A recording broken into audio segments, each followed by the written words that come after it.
Basic चीजों पे आप लोगों को पूरा फोकस करना पड़ेगा और एक टारगेट लेके काम करना पड़ेगा। जैसे एक जिला पकड़ लो, हमको कवर्धा जिला, कवर्धा इज ए इंडिया। भूल जाओ कि दुर्ग भी जिला होता है, भूल जाओ कि रायपुर भी जिला होता है, ऐसा फोकस करना पड़ेगा।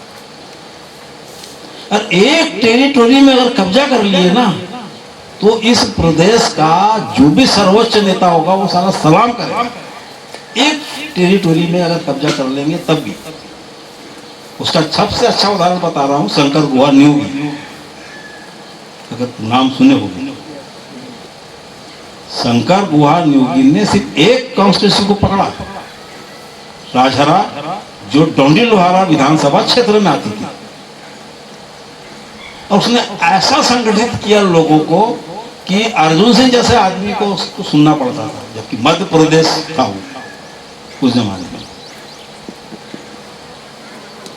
वो संभावना है मेरे को कवर्धा जिले में, पूरे छत्तीसगढ़ में अगर मुझे कोई संभावना दिखती है तो यहाँ दिखती है। आप लोगों के बातचीत से, आप लोगों के व्हाट्सएप ग्रुप के आर्गूमेंट से लड़ते हो, झगड़ते हो, गुस्सा होते हो, वो मुझे अच्छा लगता है। बहुत से लड़के व्हाट्सएप ग्रुप छोड़ के भाग जाते हैं, है ना। ये सब बहुत अच्छी चीजें हैं। हमको कोई गाली दे रहा है ना, तो भी उसको स्वीकार करो, नाराज मत हो, बुरा मत मानो।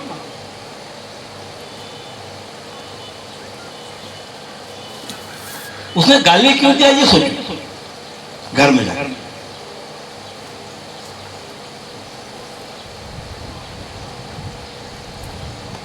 और मुझे लगता है कि मैं अपना समय कवर्धा में भी बहुत देने की इच्छा रखता हूं व्यक्तिगत रूप से।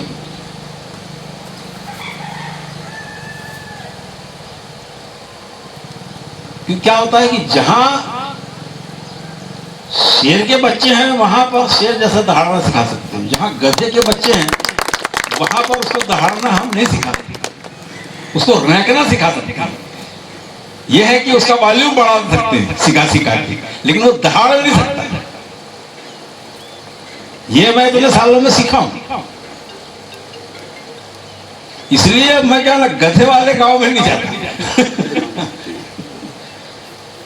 क्योंकि वहां अपना टाइम और टैलेंट दोनों व्यर्थ चले जाते हैं। जहां झुंड शेर का है वहां दिमाग लगाओ तो ये दहाड़ेगा भी और फाड़ेगा, ठीक है ना।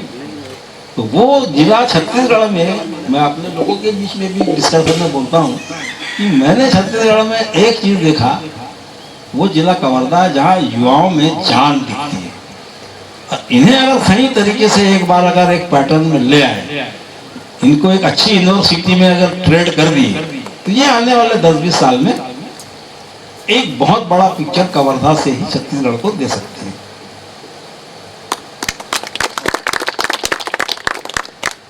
तो वो जो बेसिक स्ट्रक्चर जो हमारा गड़बड़ है ना, जिसमें हमारा बिखराव दिखता है, कई संगठन दिखते हैं, एक ही जाति में 10 संगठन दिखते हैं, एक ही गोंड में वो धुरु गोंड है, तो पहाड़िया गोंड है, तो सरगुजिया गोंड है, तो दुनिया भर के गोंड पैदा कर दिए। अभी तो वहाँ गोंडों के नीचे की बात छोड़ो, जो गोंडों में ही जो बैठे हैं कुंडली मार की, वहीं पर कम से कम 2 दर्जन गोंड है जो एक दूसरे के खिलाफ तलवार लेके खड़े हैं।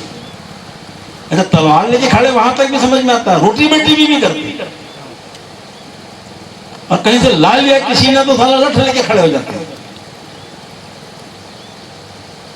ये सब चीजों को कोई अगर तोड़ सकता है, जमीन में धूल धसित कर सकता है, तो वो ऐसे युवा।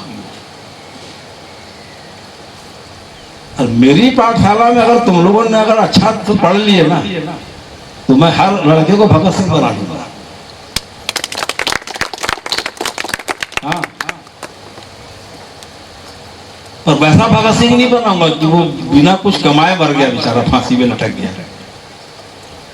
अब विज्ञान का युग है तो मैं उसको विज्ञान वाला भगत सिंह बनाऊंगा, फांसी में लटकने वाला भगत सिंह नहीं बनाऊंगा। फांसी में लोगों को कैसे लटकाना, ऐसा भगत सिंह बनाऊंगा, ठीक है नहीं। आदिवासियों का रिजर्वेशन और शेड्यूल कास्ट का दोनों में क्या अंतर है? हमको रिजर्वेशन क्यों मिला? शेड्यूल कास्ट को रिजर्वेशन क्यों मिला? जैसे अभी कामू भाई जो कुछ पॉइंट नोट करके रखे थे, इसमें से एक पॉइंट ये वाला भी है जो मैं बता रहा हूँ कि आदिवासी लोग जो है धर्म परिवर्तन कर लेते हैं। धर्म परिवर्तन कर लेते हैं तो उनको आरक्षण का लाभ मिलता रहता है। अब वो ना तो हमारे देवी देवता को मानते, ना हमारे संस्कृति में पूरी तरह रहते। लेकिन अगर आप मेघालय, नागालैंड, मणिपुर, उधर के आदिवासियों का स्टडी करें, जहाँ वो सब ईसाई है, तो उनके पास में सिर्फ क्या है, एक चर्च है और ईसा मसीह की बाइबल है। उसके अलावा वो 100% अपने ही रीति रिवाज में रहते हैं।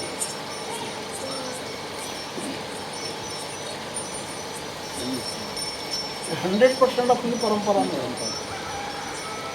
मेघालय, नागालैंड के ईसाई आदिवासी, वो पूरा ईसाई स्टेट बोला जाता है, नॉर्थ ईस्ट है ना, ईस्ट सब ईसाई लोग हैं, पूरे आदिवासी।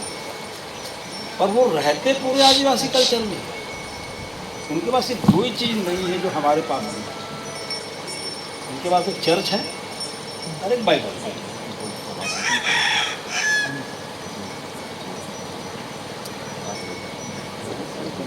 पूरा पूरा A to Z बलि प्रथा से लेकर के जितने उनके प्राकृतिक जो त्यौहार हैं उनके अपने उस क्षेत्र में, वो सब फॉलो करते हैं। यहाँ क्या हुआ, हिंदी भाषी क्षेत्रों में ईसाई मिशनरी ने बहुत स्पष्ट रूप से कहा कि आपको अपने कल्चर से बाहर आना है, क्योंकि ये आपको पीछे रखता है, पीछे ढकेलता है। चर्च में इस प्रकार का प्रचार किया, इससे आप विकास नहीं कर सकते। उसके पीछे उन्होंने वहाँ के फादर और बिशप लोगों ने जो कंसेप्ट बनाया था, उन्हें ये लगभग 1930, 35, 40 के आसपास की बात है, जब ईसाई मिशनरियाँ जंगलों में काम कर रही थी। RSS तब तक शुरू नहीं हुआ था जंगलों में। RSS तो आया है 1950 के बाद जंगलों में। तो उस समय ईसाई मिशनरियों का उद्देश्य इनको अपने धर्म या संस्कृति से बाहर करना नहीं था। उनका जो मकसद था कि आदिवासी ग्रोथ कैसे करें। अब जैसे फॉर एग्जाम्पल, अब बोडला का इलाका है, मान लो अपन और थोड़ा सा अंदर चले जाते हैं किसी गांव, तो वहाँ का आदिवासियों की दिनचर्या क्या मिलेगी? सुबह उठेगा, खेती किसानी के काम में जाएगा, या जो जानवर चराना हो चराएगा, उसके बाद शाम को आएगा, मुँह हाथ धोएगा, दारू पिएगा, गाना बजाना करेगा, नाच गम्मत करेगा और सो जाएगा। यही है ना, इसके अतिरिक्त और कुछ कल्चर। और जो भी सीजनल त्यौहार आएंगे उसके हिसाब से वो अपना पूजा पाठ करेगा। यही तो कल्चर है, और क्या है। अब उसी घर में अगर एक बच्चा थोड़ा सा पढ़ने वाला पैदा हो जाता है, तो उसको क्या इंस्ट्रक्शन मिलते हैं कि तुमको बेटा 6 घंटे स्कूल जाना है, 4 घंटे घर में स्टडी करना है। अभी हम शहर में क्या कर रहे हैं, अपने बच्चों को कैसे पाल पोस के पढ़ा लिखा रहे हैं। हम अपने बच्चे को बोलते हैं ना कि बेटा तुम्हें स्कूल जाना है, उसको ट्यूशन जाना है, उसके बाद होमवर्क करना है। अब ये काम बंद करके उसको बोलेंगे कि नहीं, तेरे को ये पंडू मनाना है, तेरे को ये तीज मनाना है, तेरे को ये त्यौहार मनाना है, यहाँ तेरे को यहाँ नाचना है, तो यहाँ पर ये गाना है, तो फिर वो पढ़ेगा कब? ईसाई मिशनरियों ने इसी को सुधार करने की दृष्टि से आदिवासियों को इस चीज़ से रोकने का प्रयास शुरू किया। जिनको उन्होंने ईसाई बनाया उनको कहा कि तुम लोग अपने संस्कृति में रहो, लेकिन ये जो तुम लोग डूबे रहते हो इसी में, उससे बाहर निकलो। तो सबसे पहला कोई ट्राइबल पढ़ लिख करके क्लास 1 अफसर बना तो सब ईसाई लोग बने।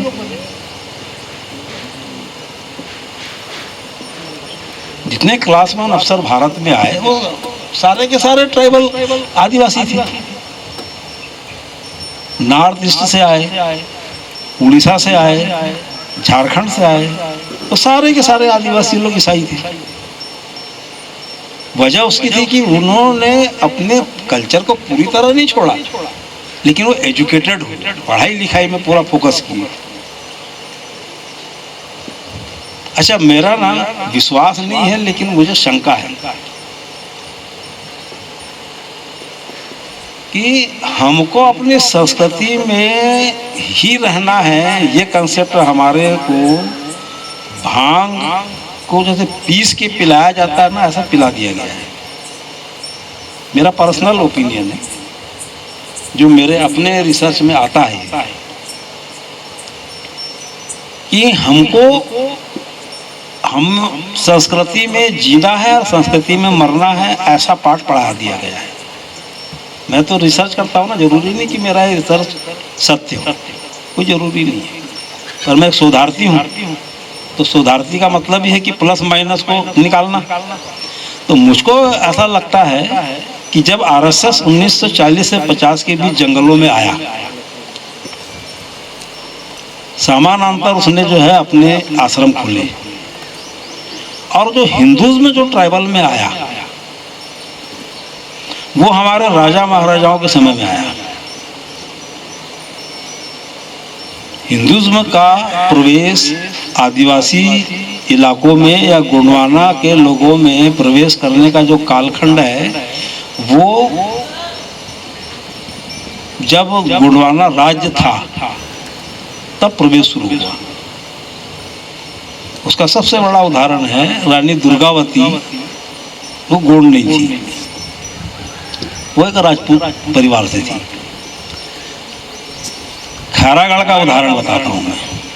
जब राजा वीरेंद्र बहादुर सिंह की जो पत्नी, मतलब शिवेंद्र बहादुर की माँ, जब वो उत्तराखंड से यहाँ आई ब्याह करके, तो उस जमाने में और आज भी जितने रजवाड़े हैं उनमें एक रिवाज है कि वो जब भी लड़की जाती है तो उसके साथ दासिया भी जाती है। ये रमन सिंह और उनका परिवार दास परिवार है। दास परिवार से मतलब ये होता है कि रानियों के साथ में सेवक जाते हैं, सेविकाएं जाती हैं, नौकर चाकर जिसको बोलते हैं। तो खैरागढ़ में जितने जो राजपूत हैं जो बसे हुए हैं, वो सारे के सारे उस रानी के कालखंड में उनके बाप दादा लोग आए थे नौकर चाकर के रूप में। चेरिया एक शब्द होता है, चेरिया, चेरिया एक रानी के साथ दास, चेरिया, ये प्रथा थी। अच्छा, अब उसके साथ क्या होता है, फिर उनकी कुल देवी भी आती है, उसके साथ उनकी कुल देवी भी आती है। और हर राजपूतों के पास में अपनी अलग अलग कुल देवी है। जैसे हम लोगों में भी बहुत सारा है ना अलग अलग सिस्टम, वैसे उन लोगों में।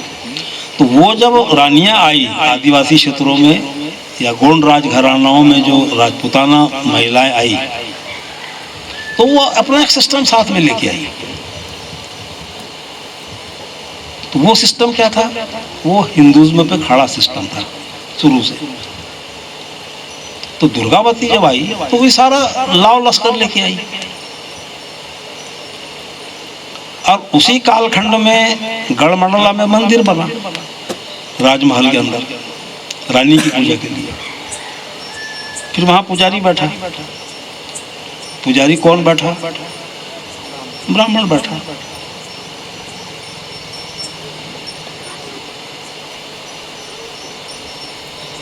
तो अब आज से सैकड़ों साल पहले ये सब परंपरा धीरे धीरे राजघरानों में विकसित होते रही। वो जमीन में नहीं आई, मतलब जंगलों में नहीं आई, राजवंशों में है। अच्छा, राजवंशों का प्रतिनिधित्व कौन करता है? जनता करती है, प्रजा करती है। फिर उनके साथ में जो लाव लश्कर आया था वो तो नॉन ट्राइबल था, वो वहां पर बड़े पैमाने पे बस गया, उनको जमीनें मिली, खेती किसानी के लिए जमीनें राजाओं ने दान करी कि अब ये सब आए हैं उत्तराखंड से, राजस्थान से, उत्तर प्रदेश से, रानी के साथ में 200 लोग आए हैं, तो उनके खाने पीने रहने की व्यवस्था लोकल राजा ने कर दिया, जैसे खैरागढ़ के राजा ने किया था। तो वो होशियार थे, पढ़े लिखे थे, तेज तर्रार थे, जागरूक थे।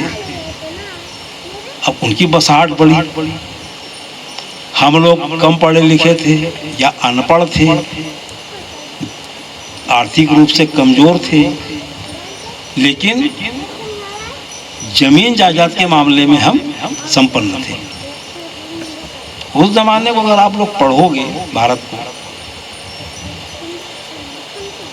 तो एक गोंड के पास में कम से कम 50-40 एकड़ भूमि हुआ करती थी।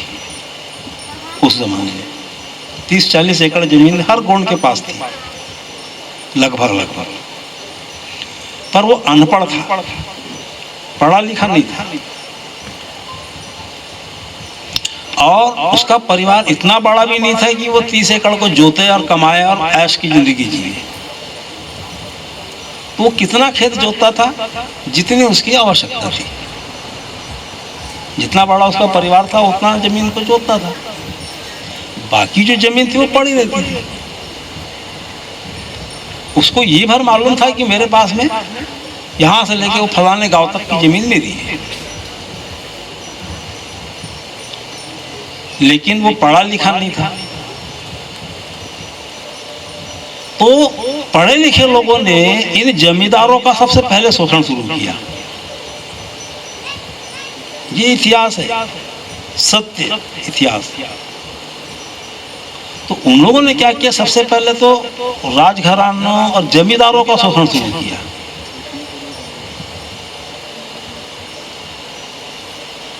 जब देश आजाद हुआ और जब भूमि बंदोबस्त कानून लागू हुआ, भूमि सुधार जब शुरू हुआ, उसी समय तो हमारी कम से कम 50% जमीनें हाथ से चली गई।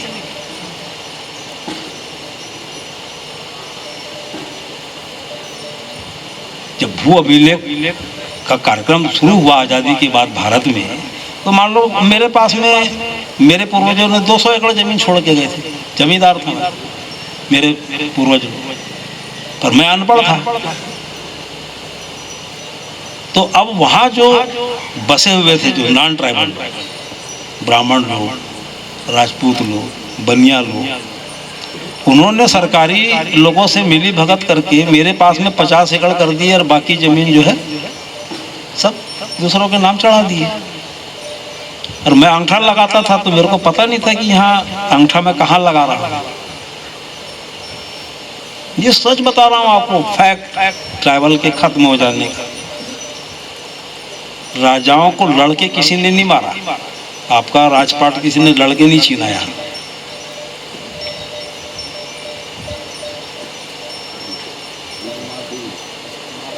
हाँ,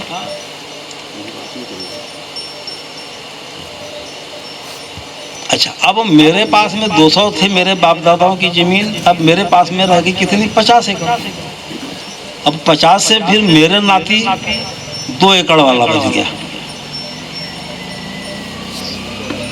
मेरा नाती बाद में 2 एकड़ वाला रह गया। 50 से भी वो 48 एकड़ हमारी जमीन फिर चली गई।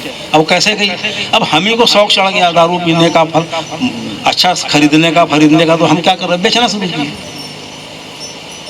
अब जो तो सकते नहीं थे 50 एकड़ को भी, हमारा गुजारा तो चल ही रहा था 3-4 एकड़ में। तो अब एक आया, बोले ठाकुर साहब आपका वो जमीन फालतू पड़ा है, मेरे को दे दो इतने पैसे में। हाँ ले लगा था, कहाँ अंगूठा लगाना, लगा दिया, बेची भी।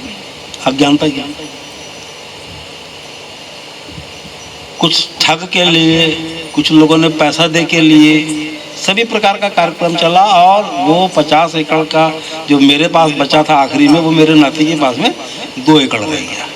ये हालत है ट्रैवल की। गोंडवाना क्षेत्र की बता रहा हूँ मैं, गोंडों की कहानी खास करके। कहानी खत्म हो गई।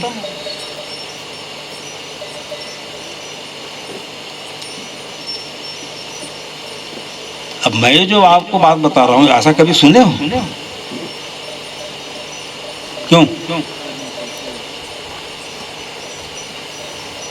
अब मैं नहीं बताता तो आप मेरी उम्र में भी आ जाते तो आपको ये पता ही नहीं चलता कि कहानी ऐसी है, क्योंकि कहीं दस्तावेज तो है ही नहीं लिखा हुआ, और कहीं रहेगा भी तो आप लोग पढ़ते भी तो नहीं खोज के, तो कहाँ कहीं लिखा भी होगा तो कहाँ से पढ़ पाओगे? हैं? तो ये अज्ञानता हमको ले डूबी है। तो वो जो ईसाई धर्म वाला जो कंसेप्ट है, तो मैं वही बता रहा था कि ईसाई, हमारा जो रिजर्वेशन जो था उस पर एक पूरा आर्गुमेंट हुआ ना भाई। अब बिरसा के आंदोलन के बाद में अंग्रेजों ने हम लोगों को रिजर्वेशन देने की बात को शुरू किया। पहला वहीं से शुरू होता है, बिरसा आंदोलन से। तो पूरे भारत में लागू नहीं हुआ था, ये भी बता दे रहा हूँ। वो जो नियम था वो झारखंड के लिए बना था।